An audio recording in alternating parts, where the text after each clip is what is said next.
Welcome. If you're tired of Snapchat's Discover stories popping up on your lock screen, you're definitely not alone. Those notifications can feel constant and distracting, especially when you're just trying to keep things simple and focused. The good news is, you can turn them off in just a few quick steps. Let's walk through exactly how to do it.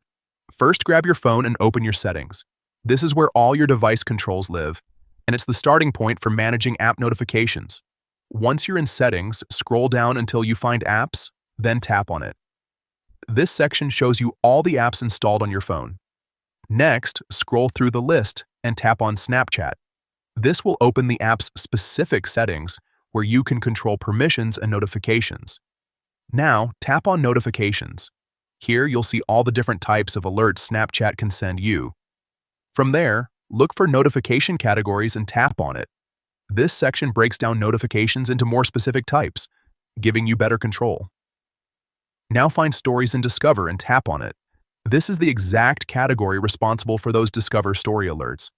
Finally, tap on Lock Screen and select Don't Show Notifications. Once you do this, those Discover story notifications will no longer appear on your lock screen. And that's it. You've successfully stopped Snapchat Discover stories from interrupting your lock screen, giving you a cleaner and less distracting experience. If you found this helpful, make sure to check out more tips like this to keep your phone working exactly the way you want.